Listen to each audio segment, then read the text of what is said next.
วทางหรือว่าสิให้กำลังใจกับพวกเสียสละเพื่อชาติทุกพื้นแผ่นดินของประเทศไทยฝากไว้กับทหารบ่แม่นนักการเมืองนั่นแหละถึงว่าให้กำลังใจกับพวกทหารหารทุกนายนั่นแหละฟังไว้ดีๆทุกตารางนิ้วของแผ่นดินไทยนี่ฝากไว้กับทหารไม่ใช่นักการเมืองชื่อไวโรจน์ พวกนั้นเป็นพวกที่เขามาหาผลประโยชน์นะแต่กับทหารหารทุกนายบ่ต้องยานบาปพวกท่านทั้งหลายมีตราอาญาแผ่นดินหมายถึงว่าทำตามหน้าที่และตัวเองก็เสียสละชีวิตตัวเองเพื่อรักษาปกป้องผู้อื่นอันเป็นมหาชนจำนวนมากนั่นแหละเรียกว่าอาญาแผ่นดินบ่ต้องยานบาปถ้ามีการได้สู่ได้หลบก็ดี พอเขามีตาอาญาแผ่นดินเอาไว้แล้วเฮาผู้หนึ่งกับ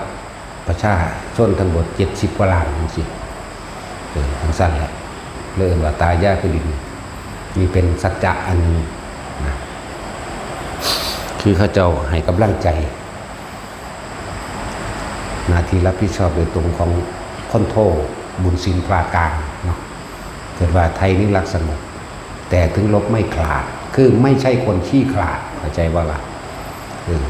ไทยนี่รักสงบแต่ถึงลบไม่ขลาดไม่ใช่ขี้ขลาดย่ำซึกเข้ากับต้องลบย่ำสงบเข้ากับภาวนาเลย เห็นว่าสัตว์ พื้นแผ่นดินไทยนี่สร้างมาใดเพราะทหารของพระราชาและอาศัยสติปัญญาในพุทธศาสนาฉะนั้นชาติหมายถึงประชาชนทุกหมู่เหล่าตลอดทั้งแผ่นดินมีพระมหากษัตริย์เป็นผู้นำจึงก่อตั้งเป็นแผ่นดินขึ้นมาได้จึงชื่อว่าประเทศอิสระประเทศไทย แต่ว่าอย่าลืมว่ากษัตริย์แต่ละพระองค์อาศัยความรู้จากพระพุทธศาสนาฉะนั้นจึงมีคำว่าชาติเป็นพื้นสีแดงหมายถึงว่าแหลกมาด้วยเลือดเนื้อความหมายของธงชาติสีแดงแหลกมาด้วยเลือดเนื้อของบรรพบุรุษพวกเราทั้งหลายเลยเป็นสีแดงพุทธศาสนาเป็นสีขาวพวกพระมหากษัตริย์เป็นสีน้ำเงิน3 สถาบันนี้แหละเป็นสถาบันหลักของประเทศไทยมีสีตาสัญลักษณ์อยู่ฉะนั้นหมู่เราทหารหารถ้าเกิดว่าได้ลบล่าขาฟันจงทำและมันจำเป็นต้องทำก็ทำเท่าที่จำเป็นก็ต้องย่านดอกในเรื่องบาปแม้สมัยการก่อนพระพุทธเจ้าก็เคยสอนพระเจ้าประเสนและอาชาศัตรูเรื่องลบแต่ว่าพระองค์ไม่ได้สอนให้ฆ่าเพียงแต่ว่าถ้าจำเป็นต้องทำแล้วพระเจ้าฆ่าก็ทำเท่าที่จำเป็นฟังเอาดีๆเด้อ ถ้าเกิดว่ามีการฆ่าจะให้วางจิตอย่างไรนั่นเราทำเพื่อปกป้องผู้อื่นที่เข้ามาลุกลานถ้าจำเป็นต้องทำก็ขอให้ทำเท่าที่จำเป็นเนี่ยผมไม่ได้ว่าให้ขาหรอกมันก็หลวงพ่อนี่แหละว่าห่วยเพราะขาแมงโดดถ้าบ่มีคุณธรรมหรอกคนบ่มีคุณธรรมบ่บาปนี่แหละบาปก็มันบาปผู้บอกนี่เนาะไม่ได้ย่านเด้ สันตติอมาตย์ซึ่งเป็นเสนาบดีของพระเจ้าเปรตที่โกศลพระเจ้าเปรตที่โกศลบอกให้ไปปราบกบฏชายแดนมีจำนวน100,000 กว่าสันตติอมาตย์ฆ่าตายเบิดแต่สุดท้ายแล้วสรุปสันตติอมาตย์บรรลุอรหันต์ศาสตร์นั้นเลยหลังจากชนะมาแล้วพระราชาเลี้ยงเรียกว่าฉลองให้มื้อที่7บรรลุอรหันต์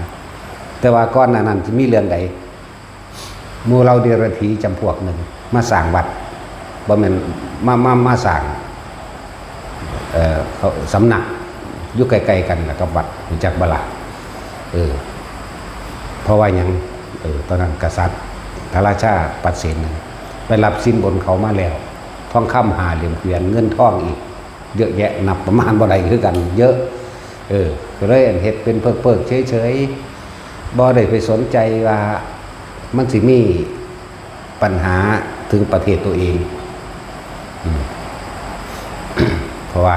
เห็นแก่ตัวเห็นบ่นี่คำว่าเห็นแก่ตัวมันเฮ็ดได้ทุกอย่างแม้กระทั่งทำลายพุทธศาสนานั่นแหละแต่ว่าเรียกว่ารู้เท่าไม่ถึงการเพราะความเห็นแก่ตัวบังพุทธเจ้าให้พระสงฆ์องค์หนึ่งไปบอกให้พระเจ้าประเสนเข้าเฝ้าพระพุทธเจ้าใช่ปะล่ะให้มาหาอยู่วัดก็ว่าบ่อยู่มั่งก็ว่านั่นนี่มั่งครั้งที่สองให้พระอานนท์ไปก็ว่าติดธุระอันนั้นอันนี้มั่งครั้งที่3เพิ่นไปเองที่เพิ่นเป็นห่วงประเทศชาติปานนั้นเด้เพิ่นไปเองเด้พุทธเจ้าไปกับหมู่สาวกถึง500หนีบ่ออกเพิ่นสอนได้บัดมหาบ่ผิดความเห็นแก่ตัวสามารถทำลายผู้อื่นก็ได้และสุดท้ายกลับมาทำลายตัวเองมหาบ่ผิดรับสินบนของพวกเดรัจฉีทั้งหลายเหล่านั้นปล่อยให้เขามาสร้างสำนักอยู่ระหว่างเยื่องกันหรือใกล้ๆกันกับหมู่วัดเชตวันอันเป็นสถานที่หมู่ภิกษุสงฆ์ทั้งหลายได้ให้ความรู้กับประชาชนตลอดทั้งตัวมหาบ่อเพชรเองคาดคิดอยู่บอกว่าสิเกิดเหตุการณ์ยังขึ้นภายในภาคหน้านะเพราะความเห็นแก่ตัวท่องที่ได้รับมากเอาไว้ในครั้งนี้หรือเครื่องเงินและสังคโลกอย่างต่างๆเยอะแยะมากมายกับไว้เมื่อเขาทั้งหลายเหล่านี้ส่องสุมกำลังขึ้นมากท่านฮู้บ่ว่าท่านสิประสบจบด้วยหนังแม้บุตรและภรรยาของท่านเองก็จะไม่เหลือจะภาษาอะไรกับทรัพย์สมบัติที่มันยังมีอายุคงทนดีกว่าชีวิตของมหาบพิตรเองตลอดทั้งหมู่เราประชาชนก็จะถูกกดขี่ข่มเหงนั่นแน่บละเป็นจังสิบ่แน่การใดมันเป็นภัยอันตรายคิดเอาเองก็บ่ได้ไปขานี่ล่ะแต่บ่มีสมองกันเลยเนาะไปคิดเอาเองนี่แหละเว้ยก็สิเพิ่นบอกซุแนวติ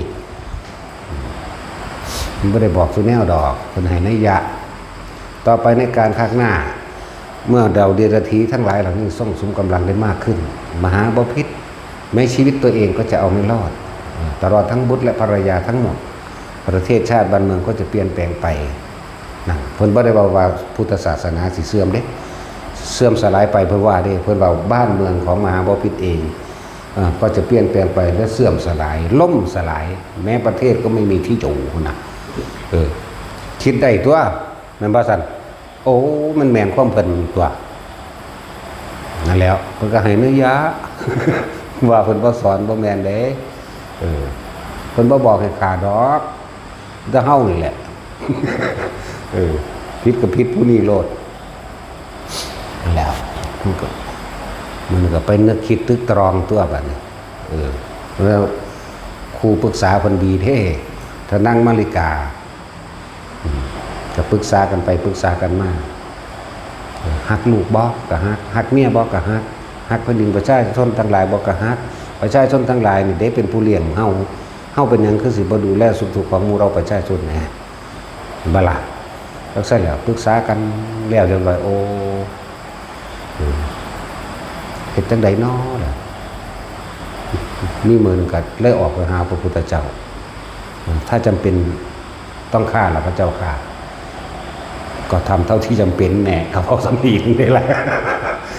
เพิ่นก็บ่ได้บอกให้ฆ่าได้ล่ะมีฮอดในพระไตรปิฎกคุณไปอ่านมาแต่ว่าบ่แม่นนั่นแล้วเพิ่นเป็นห่วงขนาดนั้นห่วงคนหมู่มากคนอยู่ในประเทศของเมืองโกศลนั่นน่ะมันเท่าใดล้านกับคนแสนถ้าเขามีอำนาจขึ้นมาเพราะว่าเขาติดสินบนเจ้าของเข้าใจว่าล่ะความเห็นแก่ตัวบังเบิดเลยจึงบอกว่า ผู้ ผู้ที่นำหมู่คนที่สั่งไปประหารขาดคือพระเจ้าปัสเสนกษัตริย์เด้สั่งผู้ที่นำกำลังออกไปขาดก็คือสันตติอมาตย์เมียนตายเบิดแสนกว่าฉลองให้เป็นบลาอันที่เขามีอยู่แล้วก็ยึดเอาอีกตัวมันสิยากอย่างเนาะ โอ้ยมันเป็นอย่างคือคิดว่าออกสมีนะนั่นแหละที่ปล่อยเขาส่งสุมกำลังอีกอย่างมากแต่สันติอมาตย์กับบรรลุอรหันต์นี่ล่ะทั้งที่เป็นฆราวาสนั่นแหละแต่ว่าก็ตายนี่นั่นแหละไม่ตายก็ตายตัวปานนั้นหรอกเนี่ยเนาะมันสั้นแล้วเนี่ยตายถ้าโสดาบันพี่ก็เอาตัวมันบ่ได้ตายอีกเกิน7 ชาติไหมเนาะเรื่องสั้นเลยอันนี้อรหันต์มันตายแมงเดือนนี้ก็เอาได้กูนี่ เพราะถ้ามันได้เป็นแล้วให้กำลังใจมุทหารถ้าจะทำจงทำเท่าที่จำเป็นและพยายามจะใส่ความผูกโกรธเข้าไปทหารของเฮาฝึกทรงชาติเป็นวิดอกนาแต่ที่พูดถึงว่าแม้ตั้งครั้งตาสมัยกรุงศรีอยุธยาต่อมาก็อาศัยคำสอนในพุทธศาสนานี่เด้กอบกู้ประเทศชาติหรือว่ารักษาบ้านรักษาเมืองมาเลยจนถึงที่สุดแล้วพระเจ้าตากสินมหาราชก็อาศัยคำสอนในพุทธศาสนาได้ล่ะเพิ่นก็บวช2-3 ปีอยู่ได้ล่ะบ่ได้บวชหน่อยได้ล่ะก็ศึกษานี่เด้ถ้าสิเว้าสมัยอื่นว่าตำราพิชัยสงคราม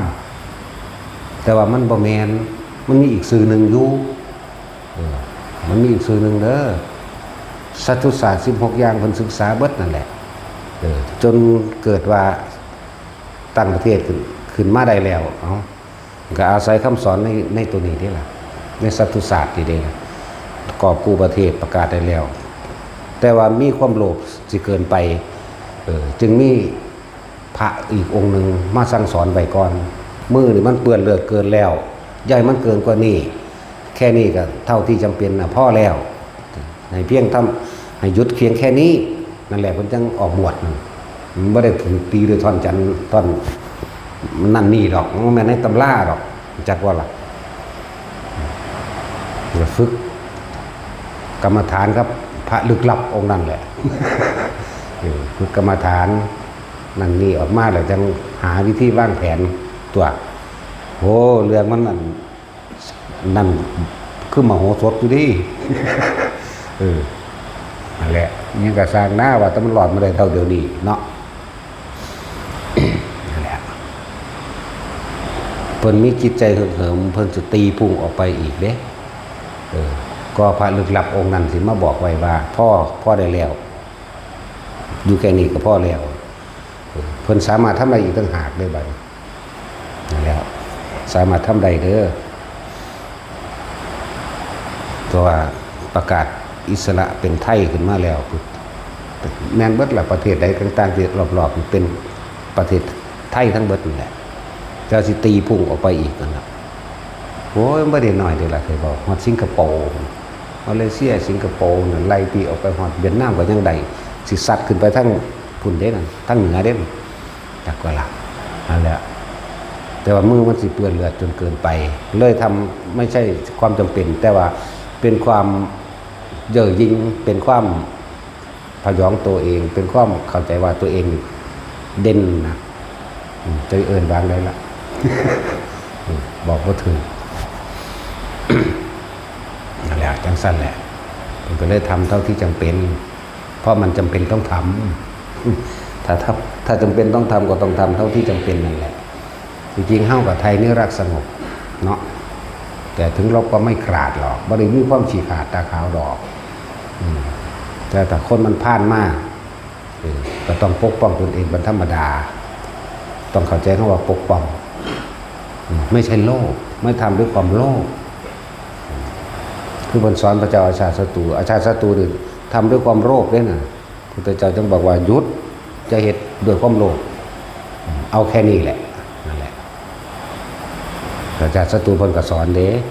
บ่แม่นว่าบ่สอนไปฟังกันไปศึกษาเอาเด้อเดี๋ยวสิหาว่าแล้วเฮาลำเอียงไปหาท่านนั้นมันสั้นแล้วโอ้ยมันมีตั้งหลายอย่าง หมู่เราทหารหารเด้อบ่ต้องย่านว่าพวกเจ้าสิบาปบ่บาปคำสั่งไงคุณบาป เด้อคำสั่งไงคุณนั่นแหละพวกเจ้าเนี่ยทำตามหน้าที่เนี่ยตราอาญาแห่งเป็นดินถ้ายิ่งวิจัยว่าเราจะสละพลีชีพเพื่อประชาชนทุกหมู่เหล่าหรือเพื่อชาติพวกเจ้าสิได้กุศลซะด้วยซ้ำไปเพราะเป็นการทำผู้อื่นเสียสละเพื่อผู้อื่นนั่นแหละทั้งสั้น แล้วพวกกันทรงชาติเป็นกัน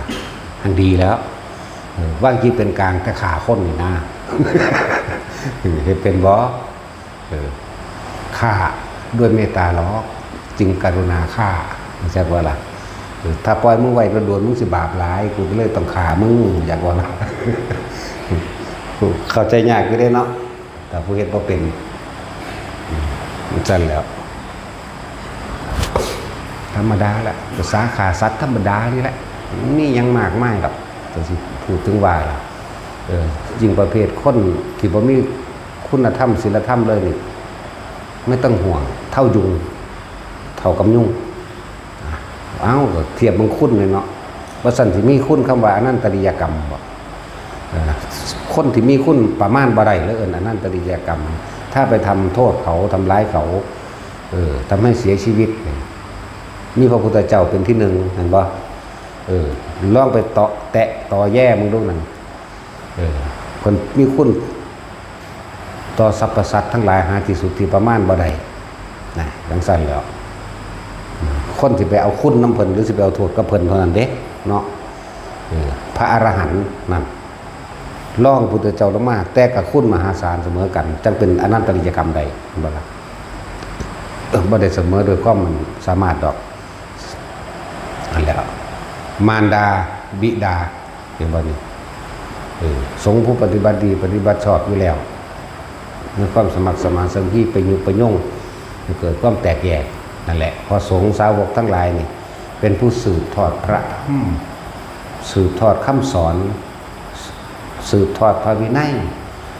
เลื่อนว่ามันมากไม้เลื่อนว่าอนันต์แปลว่ามากมากหาประมาณไม่ได้ถึงว่าอนันตริยกรรมสั่นแหละผมว่าบัดนี้สัตว์อื่นๆก็ล่องลงมาตัวอันหมายถึงพระพุทธเจ้าพระอรหันต์มารดาบิดาสังฆเพศต่อมากับบุคคลผู้ทรงฌานบุคคลผู้ทรงศีลบุคคลผู้ปุถุชนธรรมดามีศีลมั่งไม่มีศีลมั่งกับคนพาลเห็นแก่ตัวเทียบใส่ยุ่งเลยพวกนี้มันกล่าวออกปานนี้แหละตายไม่เห็นหลายหรอกล่ะ เทียบกับยุ่งจังว่าของบางอย่างเฮายันตะบาปยันตะบาปแต่ว่าเฮาบ่รู้จักอันใดว่าเป็นโทษต่อประชาชนคนหมู่มากเป็นโทษต่อผู้อื่นต่อสัตว์อื่นพร้อมเห็นบ่ล่ะยันตะบาปยันตะบาปแล้ว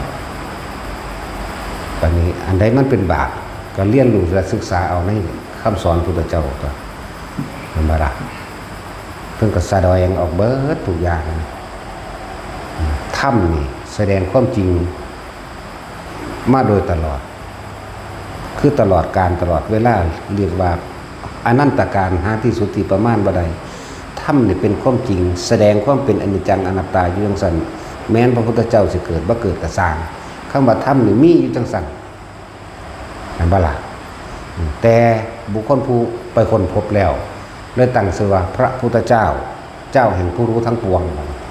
เลื่อนชื่อว่าเป็นผู้รู้ในสิ่งทั้งหลายทั้งปวงเบิดรู้หยังรู้ธรรมแน่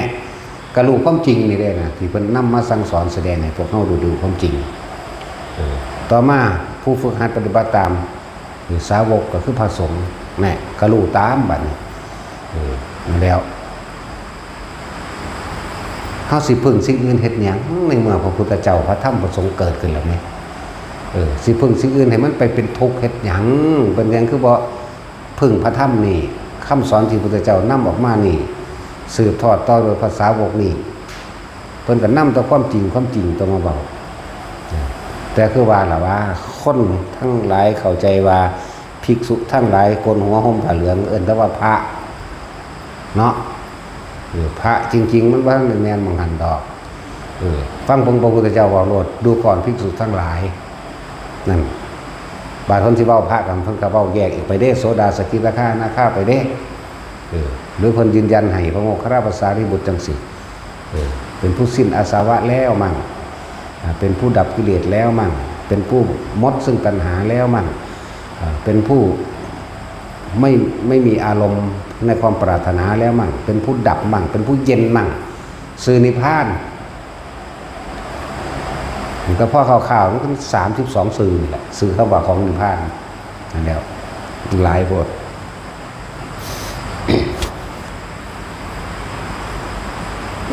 จังว่าคือบ่พึ่งธรรมคือบ่พึ่งสิ่งเหล่านี้บ่เข้าไปหาพึ่งผ้าอีกอย่างแนวอื่น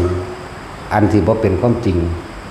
พึ่งสิ่งศักดิ์สิทธิ์เทวดาอินพรหมทั้งใดเขาจะมาดลบันดาลอย่างนี้เฮาใด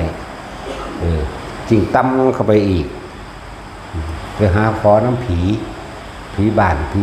ปูตาหัวเจ้าบ้านศาลหลักเมืองสิมันก็บอกมันบ่อาจสามารถตำลงเข้าไปอีกมันยังบาดงูพวกหน้าพวกคุดนกได้อันนั้นจักว่าล่ะ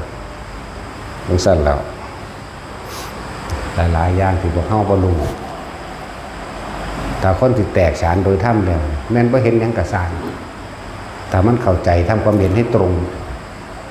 กับพระธรรมที่เฮาไปศึกษาจากพระพุทธเจ้าเพิ่นสั่งสอนมาแล้วสาวกเป็นผู้นำออกมาจังซี่เนี่ยนี่มันก็สิบ่ย่านเพราะความจริงถูกเปิดเผยเมื่อความจริงถูกเปิดเผยความกลัวจะหายไปเข้าใจบ่ล่ะตะกี้เฮามีความเชื่อบ่ได้พิสูจน์มีแต่เชื่อกับเชื่อทั้งสั้นแล้วเมื่อเห็นความจริงแล้วความเชื่อก็หายไปเพราะความจริงปรากฏขึ้นดุจดังว่าเมื่อพระอาทิตย์เกิดขึ้นความมืดย่อมหายไปนั่นเองนั่นแหละจังว่าหลายคนที่มันเป็นทุกข์อยู่นี่เพราะว่ามันไปพึ่งสิ่งอื่นซึ่งไม่ใช่ความจริงธรรมเนี่ยแปลว่าความจริงของสิ่งทั้งหลายทั้งปวงว่าสัตว์โลกเป็นไปตามกรรมมั่งนี่ก็เป็นความจริงไม่ได้เป็นไปเพราะมีผู้ใดผู้หนึ่งดลบันดาลไม่ได้เป็นเพราะไม่ได้มีผู้สร้างเป็นไปตามที่ตัวเองตั้งจิตเจตนาขึ้นมามีว่าเป็นไปตามกรรมทุกอย่างมันจะมีเหตุปัจจโยอารมณปัจจโยที่ปัจจโยนันตรปัจจโยสมานันตรปัจจโยมันมีเหตุเกิดขึ้นจากตัวจิตตัวคิดทั้งนั้นทำทั้งหลายหมายสิ่งทั้งหลายทั้งปวงในประสบการณ์ชีวิตของเฮาล้วนแล้วเกิดขึ้นจากเหตุคือความคิดเฮาเองคนเฮาคิดอย่างไรก็จะเป็นอย่างนั้นแต่ว่าล่ะในขณะที่เราคิดเฮาสิจินตนาการเด้ให้มันเป็นเนาะแต่ว่าผู้อยู่เบื้องหลังของความคิดคืออารมณ์ไปนั่นแหละคือพบได้เกิดขึ้นแล้วนั่นอย่างสั้น นี่เมื่อมีถ้ำเป็นที่พึ่งกับศึกษาเอาตัวเขาให้มันถูกมองเอาตัวเนาะถ้ามองได้ก็สร้างที่สอนบ่แม่นอริยสัจสี่บ่แม่นมรรคมีองค์8ปฏิจจสมุปบาทบ่ต้องไปประเภทว่าเอาเหรียญนี่ไปเด้ออธิษฐานเอาบ่ต้องมันบ่มีอีหยังอธิษฐานใดนะอธิษฐานแปลว่าตั้งใจมุ่งมั่นสู่จุดหมายที่ตัวเองปรารถนาด้วยการกระทำบ่แม่นขอมันของสั้นละมหาละรวยหรือเมตตามหานิยมเด้อนี่เอาไปพวกเจ้าบูชาสวดเท่านั้นจบสวดเท่านี้จบพวกบูชายันทั้งหลายเหล่านั้นหรือมนต์ต่างๆคำว่าองค์การแช่งน้ำบูชายันเพื่อวิธีการถวายของสวดขอร้องบ่มีอย่างสำเร็จจากอย่างดอกถ้าพวกใดสอนจังสี่จะไปพวกเจ้าจะถือขอบง่ำโดยความเชื่อแต่ไม่ใช่ความจริงคือเขาบอกกันเรื่องพญานาคเห็นจักโตหรือยังเห็นโตมันหรือยังไม่ว่าล่ะพวกอยู่ริมน้ำโขงก็เห็นหรือยังเห็นตะนามนั่นแหละ ถอนใหม่ร้อยมามั่งติงลูกดักก็เลยเอาไปตามความเสื่อมั่งเนาะเป็นตัวขังยาขึ้นมาคืองูนี่นะแต่ว่างูน่ะแม่นท่านจึงบอกว่ามันเป็นงูก็มีงูหน่อยงูใหญ่เป็นธรรมดาแล้วโดนบันดาลยังไงก็ล่ะมิแต่ของได้เป็นผู้ไปหาเอาเองเนาะมันสั้นแล้วนาคก็เป็นสัตว์ทิพย์ซึ่งเป็นอย่างหนึ่งก็คือแต่สิเว้าอย่างหนึ่งเปรียบเทียบดูดังว่าเวมานิกเปรตเปรียบเทียบไปในภูมินั้นเด้เวลาอกุศลกรรมให้ผลที่มันเป็นสัตว์ทิพย์อยู่มันก็เป็นอยู่ในเปรียบเทียบเพราะได้เข้าใจว่าเหมือนกับเวนานิกเปรตเวลาเสวยสุขอันเป็นทิพย์ก็เป็นทิพย์อยู่ในเมืองบาดาลเขาจักว่าล่ะแต่ว่าถึงเวลาเดือน6นี่เป็นสัตว์เดรัจฉานอยู่เป็นงูอีหลีนี่เดือนหนึ่งเด้ขึ้นมาผสมพันธุ์กันบางตนบางตัวก็ถือขาตายไปเลยเด้นี่แหละเป็นเรื่องของอำนาจกรรมอันนั้นอจินไตยซีเรื่องของกรรมเป็นเรื่องที่เฮาคาดคิดบ่ถึงคือกันนี่แหละแต่คนบ่เห็นมันคิดจังใดมันก็บ่ถูกหรอกแต่คนเห็นบ่ได้คิดเพราะว่ามันเห็นไปตามนั้นมันก็ระยางกันเรื่องความจริงกับความเชื่อใช่ป่ะล่ะใช่ละ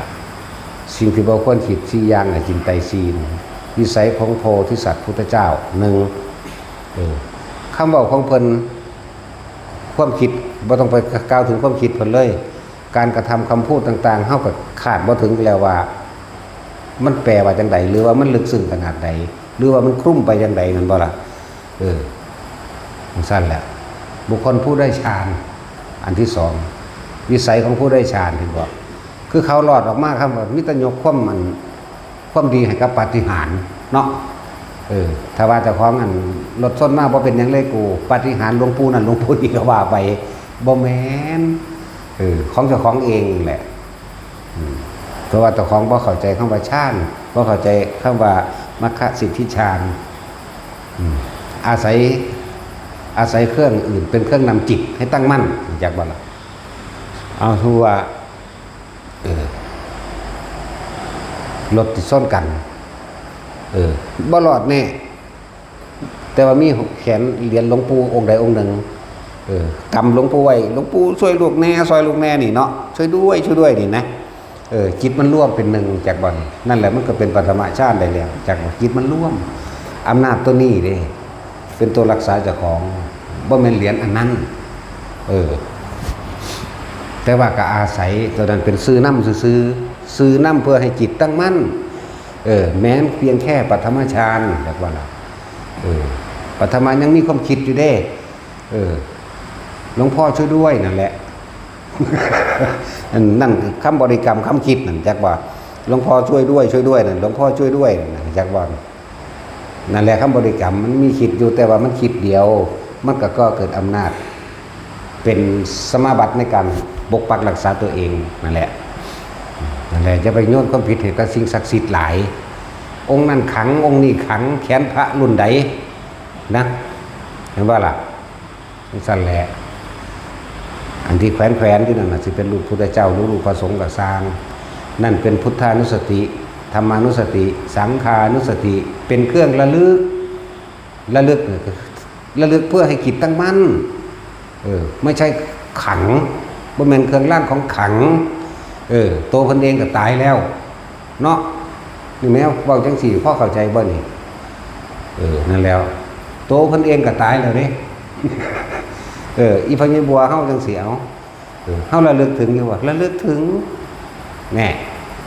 ระลึกถึงตรงใดล่ะตรงดีนั่นเองระลึกถึงที่เปิด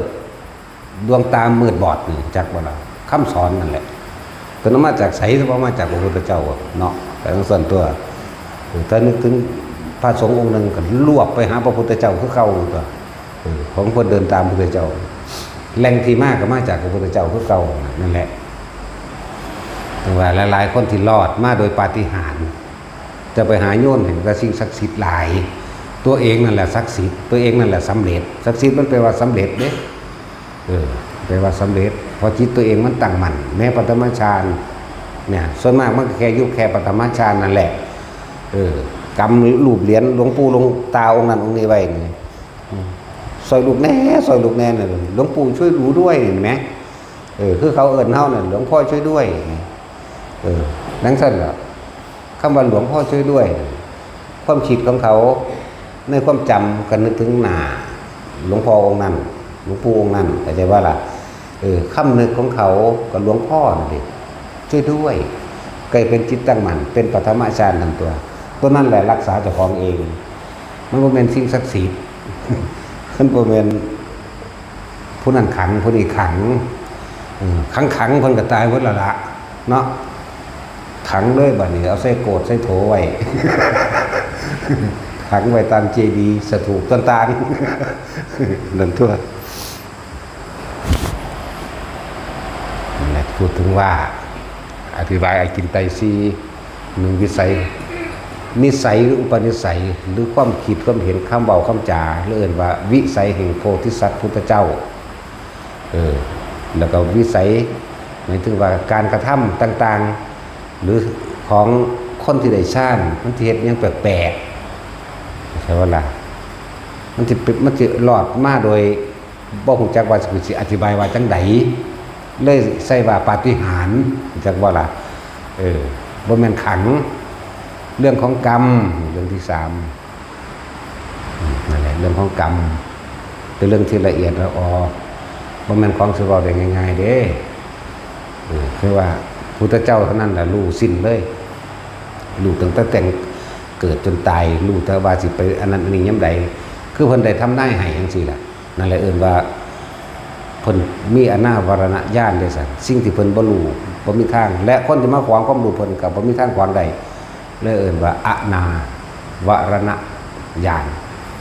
บ่มีผู้ใดขวางได้เลยเข้าสู่คำว่าสัพพัญญุตญาณบัดนี้รู้สิ้นทุกอย่างนะ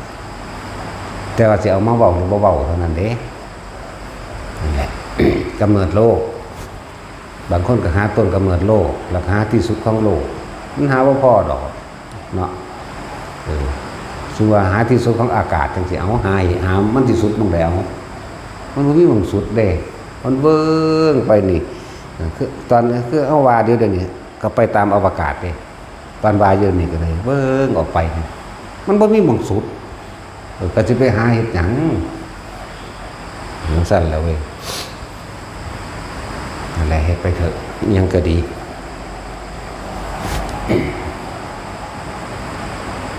ว่าเริ่มต้นด้วยการให้กำลังใจมุทหารเด้อปกป้องผู้อื่นเสียสละชีวิตตนเองพร้อมแล้วก็บ่ต้องไว้มันสิเป็นบาปมันบ่เป็นผู้บาปยังมีอยู่คุณทั้งสั้นแล้วยันนึงก็คือว่ามันเป็นเรื่องอาญาแผ่นดินด้วยหน้าที่ของเจ้าของเองทุกประเทศแบบบ่แม่นว่าเฉพาะไทยหรือบ่แม่นว่าเฉพาะพุทธศาสนาเด้คำว่าธรรมะนี่คือทั้งหมดจากว่าล่ะสิทหารประเทศใดก็สร้างเจ้าไปฆ่าเขาตายเจ้าก็มีอาญาแผ่นดินของเจ้าเองมันมีตัวอันนั้นแหละจะเป็นเครื่องปกป้องตัวเองติดแต่ว่าตัวโกรธของตัวของเองเท่านั้นเด้ถ้าทำตามหน้าที่ไม่ใช่ทำด้วยความโลภหรือความโกรธจากว่ามันก็ระย่างกันแยกมันเป็นเด้ถ้าทหารพูดแท้ๆหรือมันก็สิแยกถือว่าสิไปวายยังกับทหารอันอื่นเนาะที่บ่ได้ศึกษาพูดนามันจะเว้าละเอียดหลายก็เลยปัญญาพอสำนักมันคือตัดสินหรือสิไปเข้าใจอีหยังเป็นว่าล่ะสิไปเว้าอีหยังปานนั้นแต่ว่าพวกเขามีปัญญามีอยู่ทั้งว่ามันคนอีกอย่างหนึ่งเฮาก็ได้สำนีแหละให้กำลังใจพวกเจ้าเป็นทหารของพระราชาเด้อประเทศนี้ประเทศไทยนี่ฝากไว้กับทหารบ่แม่นนักการเมืองพวกนั้นเขามาหาผลประโยชน์ซื่อๆความเห็นแก่ตัวนะมันก็หากินไปตายนั่นแหละมันสิไปหาแมงเนาะเขาเห็นปวกเห็นใส่เดือนเห็นสังเสชะอยู่นั่นพวกเขานั่นแหละบทสรุปที่ว่าเย็นที่สุดแล้วเด้เลย หมายถึงโอ้โหนี่คือสุดยอดแห่งความสุขสบายแล้วสำหรับเขานี่มันแค่ปลายมันเรียกว่าเศษแห่งกรรมเศษแห่งกรรมแบบนี้มากเกิดเป็นคนกับเป็นคนทุกข์ที่สุดแถมพิการพร้อมบางคนกับตาบอดข้างหนึ่งบางคนบอดสองตาบอดพร้อมหูหนวกพร้อมเพราะว่าบ่รู้จักบุญจักบาปบ่รู้จักได้เป็นโทษได้เป็นคุณบ่รู้จักความเดือดร้อนของผู้อื่นไหมเป็นคนมันประต่ำกว่า500ได้อันประเภทหูหนวกตาบอดแต่ถูกทำลายอยู่ตลอดพ้นจากนั้นไปสัก500ไปแล้วเกิดกลายเป็นคนปกติแข็งแรงขยันขันแข็งแต่ว่าถูกเอาเปรียบตลอดถูกคดโกงตลอดเนี่ยอีก500เศษมันได้หนึ่งหัวกรรมมันสิอยู่ในมหาเวกีนี่หลายอสงไขยอยู่หลายอสงไขยและอีกหลายอสงไขยเพิ่นบ่บอกจำนวนนะพระพุทธเจ้าเลยว่าแสนอสงไขยบ่พระเจ้าข้ากับบ่ว่ามีแต่ว่าหลายอสงไขยและอีกหลายอสงไขยโอ้ยก็บอกตรงๆเลยเนาะของเขาก็บ่ได้มีปัญญาปานนั้น หลายอสงไขยและอีกหลายนี่มันก็นับบ่ได้ทั้งตัวเนาะคือมันประมาณบ่ได้ทั้งสั้นแล้วมหาเวกี 2,000 นั่นเรียบร้อยเบิดตั้ง 2,000 แล้วก็ยับขึ้นมาอีกจังละ 2,000 ขึ้นมาได้8แดนนรกนั่นแหละเท่าใดบาทนี่ธรรมดาก็ยังว่าเอา8คูณ 2,000 มันเป็นเท่าใดสั่น 16,000 บ่16,000 แต่ว่าอายุมันแหมเข้าใจว่าอายุนรกนั่นแหมมหาเวกีมันจักอสงไขยแล้วแต่ละแดนอีกมันเท่าใดแล้วรวมแล้วสมพ่อเพิ่นว่ามันประมาณบ่ได้นั่นแหละแล้วเศษเหล่านี้มันเป็นหยังมันเป็นปวกเป็นไส้เดือนสังเสชะเป็นคือแมงหัวค้อนเหลืองๆดำๆก็มีเป็นตัวยุ่ยแยะก็มีจักสิว่าเป็นไดยิบน้ำก็มีจังซั่นแหละพ้นจากนั้นมาจังมาเป็นคนหูหนวกข้างนึงตาบอดข้างนึงบวช2บอด3มีเบิดแต่ว่าถ้ามาเป็นคนปกติแล้วก็ถูกทำลายอยู่ตลอดแล้วก็ถูกเอาเปรียบอยู่ตลอดแล้วก็เกิดในมองทุกข์บางยากแล้วพวกนี้สิเกิดอยู่ใน3กัปอีกพร้อมเด้เป็นธรรมดาเด้สัตว์ทันตรกัปมีสงครามตลอดเนี่ยช่วงอายุของเขาที่เกิดในสงครามสัตว์ทันตรกัปต่อมาก็คือทุพพิคันตรกัปนี่จากสัตว์ทันตรกัปแล้วก็สู้ทุพพิคันตรกัปอดอยากและแห้งแล้งอดอยากอาหารนะนั่นแหละแต่อีกอันนึงก็คือโรคันตรกัปเกิดเฉพาะหม่องมีโรคหลายๆล่ะก็ตายเวียนไปเวียนมาในหันโอ้ยว่ามากูจะไห้ มันยาวนานเกินไปกูอยู่แล้วปานนั้นแล้วถ้าเฮาเห็นเหมือนกันมันจะแย่งกันบ่ได้เด้ก็บ่เห็นว่าผู้เพิ่นเห็นแล้วเพิ่นบ่แย่งเฮาได้ล่ะ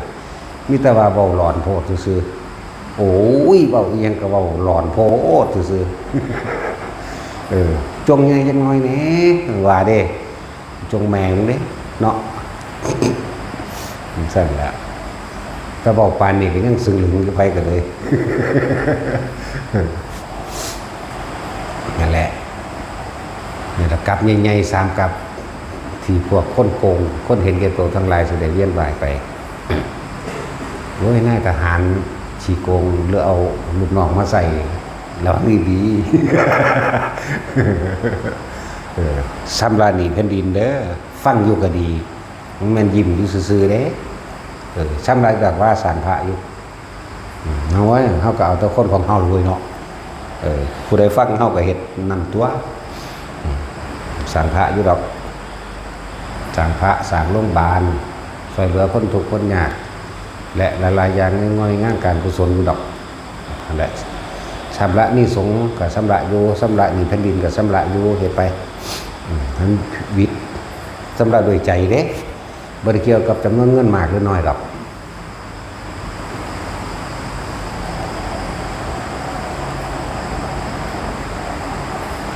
จัดการไป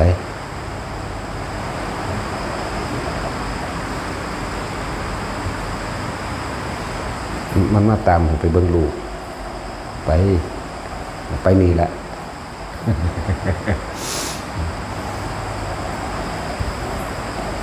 อุ้มเอา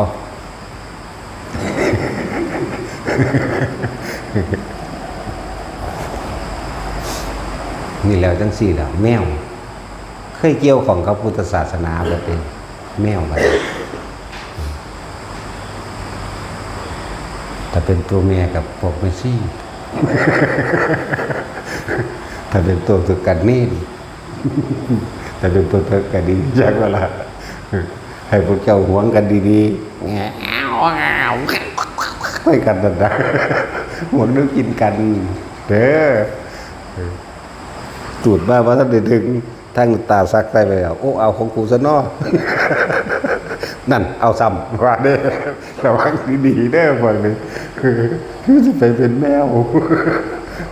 นั่นอุ้ยเอาอีหลีอีหานว่าเด้อทางหวงเอาดึกเป็นเด้อเนาะทุกอย่างเกิดขึ้นจากจิตเจตนาเบิดเด้อเป็นจังได๋เฮาสิละเจตนาเฮาได้เจตนาได้เป็นตัวกรรมเราเปรียบเทียบให้ฟังง่ายๆดอกจิเจรุนินี่เป็นที่โบราณเพิ่นคัดออกมาให้เฮาเข้าใจง่ายจิก็หมายถึงจิตเจก็หมายถึงเจตนาคือการคิดนั่นเองรุก็หมายถึงวัตถุสิ่งของต่างๆรูปร่างลักษณะท่าทางจิเจรุถ้าจิตมันอยู่โดยลำพังของมันเองบ่มีการคิดการนึกขึ้นการคิดการนึกต้องอาศัยรูปโดยสัญญาเห็นบ่อาศัยรูปโดยสัญญาเนี่ยนั่นแหละถ้าเฮาเข้าใจว่าถ้าจิตบ่คิดบ่นึกแล้วมันจะต้องละสัญญาใดบ่มีรูปเป็นที่ตั้งเลยว่าจิตไม่มีที่ตั้งถ้าจิตบ่มีที่ตั้งมันอยู่เฉพาะลำพังมันแต่ว่าการคำว่าเฉพาะลำพังมันเขาก็ต้องอาศัยกุศโลบายคือลมหายใจบ่มีรูปบ่มีร่างบ่มีตัวตนมีแต่ความรู้สึกโดยอาศัยกายเป็นความรู้สึกเข้าออกมันก็นิพพานเองคือว่าจิเจรุนิจิตถ้าไม่มีการคิดการนึกแล้วก็นิพพานเองแต่ว่าจิตถ้ามีการคิดการนึกถึงสิ่งใดสิ่งหนึ่งอันเป็นรูปร่างลักษณะตาท่านพบเกิดเป็นใดเกิดจังว่าหาวิธีให้ทุกคนง่ายแล้วเฮ็ดเอาอย่าว่าอย่าพลาดอันพวกอื่นๆเขาบ่เชื่อก็สร้างเขาความเชื่อกับความจริงมันคนละอย่างกันแต่คนเฮามันส่วนมากมันเข้าข้างตัวเองเข้าข้างเจ้าของบาปบ่มีบุญบ่มีหรือว่ามันสิเอาตาเดียวเอาแต่ทั้งบุญเนาะถ้าแต่ของรวยว่าบุญบารมีกูมันบ่ได้แปลว่าเงินเด้รวยมันบ่ได้แปลว่าได้บารมีเห็นบ่ล่ะมันซั่นแล้วบารมีบ่ได้แปลว่ารวยบ่ได้แปลว่าเงินบ่ได้แปลว่ามียศถาบรรดาศักดิ์และอำนาจดอกบารมีแปลว่ากำลังใจที่เสียสละเพื่อผู้อื่นได้โดยไม่หวังสิ่งใดตอบแทน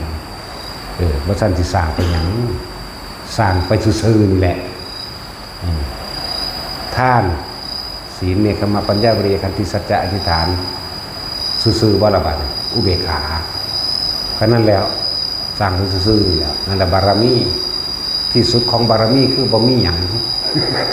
คือบ่มีบารมีจักว่าล่ะบ่หวังหยังอีกบ่เอาหยังอีกหมดความปรารถนาก็เอิ้นว่านิพพานจักว่าล่ะหมดความปรารถนาก็บ่มีความหวังในความอยากได้หยังเป็นหยังแล้วนั่นแหละเอิ้นว่านิพพานก็ได้เห็นบ่นี่ทุกคนรู้ได้ตนเองได้นะในความรู้สึกมันเนาะบ่มีความพอใจและบ่พอใจเท่านี้ที่จริงขาดจากความยินดีพอใจจากเบิดในสิ่งทั้งหลายทั้งปวงความบ่พอใจบ่หาแต่ไปว่าหามันบ่หาแต่ไปละมันละเอาเองเห็นบ่หมดความปรารถนากับนิพพานหมดความยินดีกับนิพพานอาสวะขยะญาณกับนิพพานนั่นแหละต่อบ่ล่ะสัญญาเวทยิตานิโรธกับนิพพานนั่นแหละมันยังแล้วมันมีหลายสื่อดับเย็นกับนิพพานเอาภาษาเฮาง่ายๆเรื่องว่าดับเย็นดับหยังดับจิต หยุดคิดปรุงแต่งเนี่ยถ้าบ่คิดบ่ปรุงบ่แต่งแล้วความร้อนกระวนกระวายมันสิมาจากไสเดี๋ยวนี้แม้กระทั่งว่าความยินดีพอใจมันสิมาจากไสเนี่ยสองอย่างถ้าเฮาคิดปรุงแต่งขึ้นไปในทางที่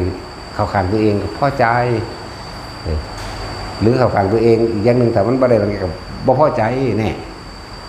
แต่หยุดคิดแล้วมันจะเอาหยังมาเกิดขึ้นได้เลยนี่แหละว่าทุกคนพยายามอยู่กับตัวเองให้มากเสี้ยวเดียวหน้าแต่ขอให้ฝึกจนว่ามันเกิดความเคยชินนะบาดสิตายมันเสี้ยวเดียวนะมันฟิตฟัดอยู่ในลมหายใจห้องนี่หนึ่งเด้อยู่กับลมเย็นไปเลยดับไปเลยได้เลยลู่อยู่กับความว่างจากสิ่งที่มีเด้ผู้บอกยากที่อย่างนั้นตายขึ้นไม่เบิ่งแค่คนในหน้าเนาะไปก่อนว่าตัดสินบ่ขึ้นมานะฮะเนาะตัดสินทั้งไปหันเหรอเฮ้ยทั้งไปหันสิไปขึ้นมาอย่างเนาะซึ่งศูนย์อยู่เดียวนี่มันขึ้นหาแมงยังวายอยู่บ่ได้จะขึ้นมาจังเม็ดเด้อันหนึ่งอันสองอันสามจะขึ้นอยู่แต่อันเที่ยวที่สี่นี่บ่จะขึ้นจังเม็ดมันขึ้นมากมันใส่เวรกรรมของผมเองบ่รู้ล่ะจังได๋เฮ็ดไปบ่มีผู้ใดเฮ็ดให้เฮานอกจากตัวเฮาเองเด้อสิ่งนี้เป็นเฉพาะตนจริงๆเด้คำว่าปัจจตังรู้ได้เฉพาะตนเป็นของตัวเองจริงๆเลยคือความคิดของเฮาเองบ่มีผู้ใดมาบังคับความคิดเฮาได้เด้โตเฮาเองได้บังคับความคิดเฮาเองโตเฮาเองได้กำหนดความคิดเฮาเองไผสิมากำหนดให้เฮาได้ล่ะโตเฮาเองความรู้สึกภายในเฮาเองรับความรู้สึกของเฮาเองเลยพอใจหรือบ่พอใจนี่ก็โตเฮาเองได้รับเอาล้วนๆเนาะบ่มีผู้อื่นมารับให้เด้แล้ว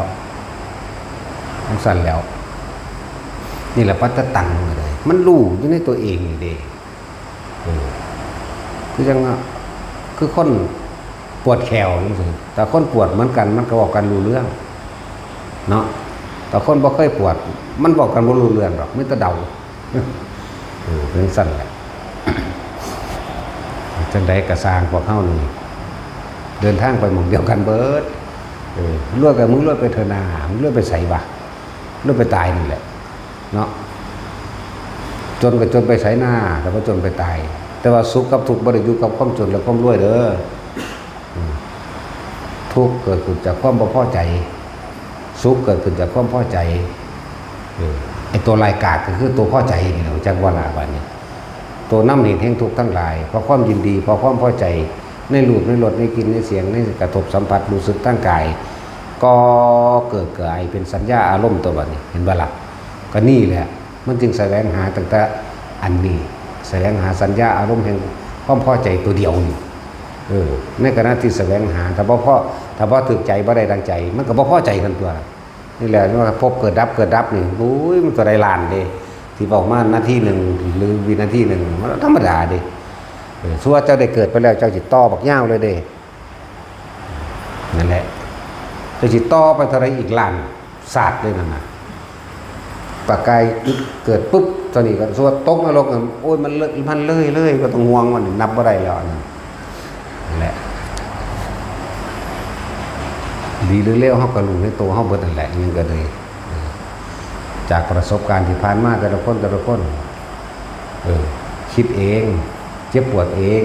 ดีใจเองเนาะเพราะเฮาบ่เข้าถึงความจริงบ่เข้าถึงธรรมะพุทธเจ้าทุกคนผ่านความอกหักผิดหวังมาเบิดแล้วทุกคนผ่านความบ่รู้มาเบิดแล้วทุกคนผ่านความเสื่อมมาได้แล้วเหลือแต่ความจริงแต่เหตุจังใดมันสินิ่งอยู่ได้นั่นแม่นบ่ล่ะตะกี้พากันหลงลอดท้องสร้างลอดท้องม้าเนาะลอดท้องงูหมอดูหมอเดาเฮ็ดมาเบิดขอนั่นขอนี่จากสิ่งศักดิ์สิทธิ์เฮ็ดมาเบิดมีแต่ความเสื่อเด่นบางคนเขาก็ทำนายให้เจ้าอายุ30 ปีสิได้เป็นเศรษฐีเด้อซั่นถูกเดี๋ยวนี้ก็เลย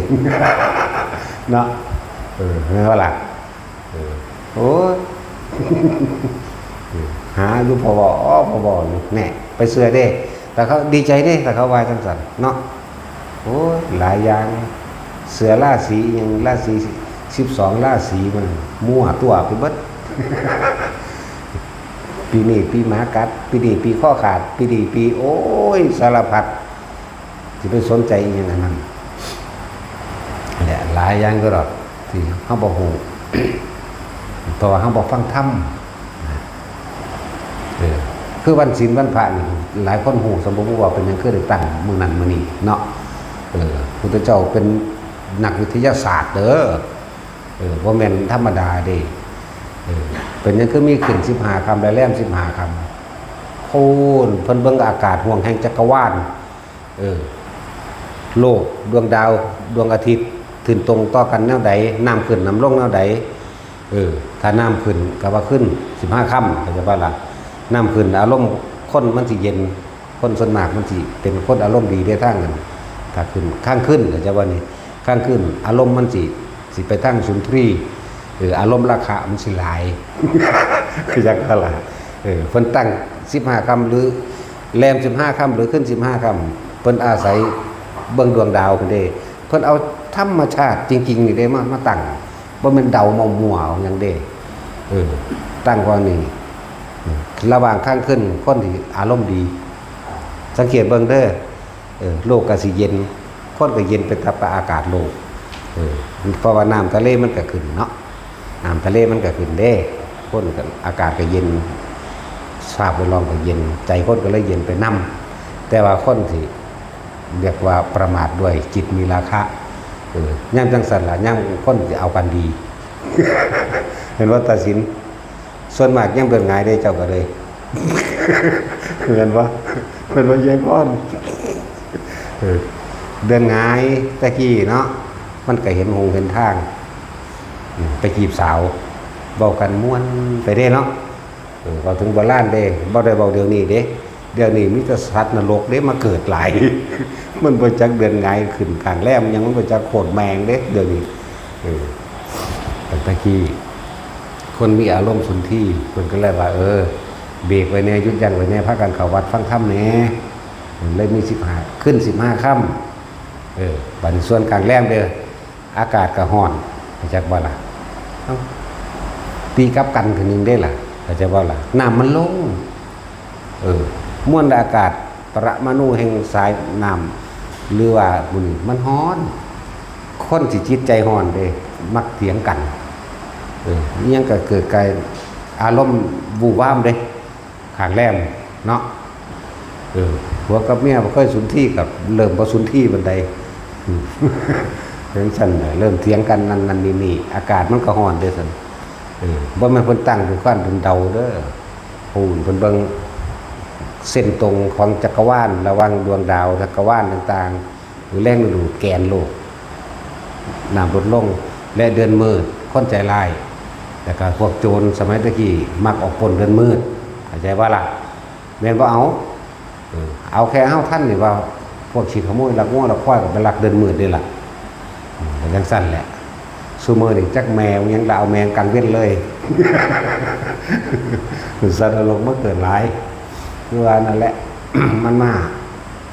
ให้ผลกรรมซึ่งกันและกัน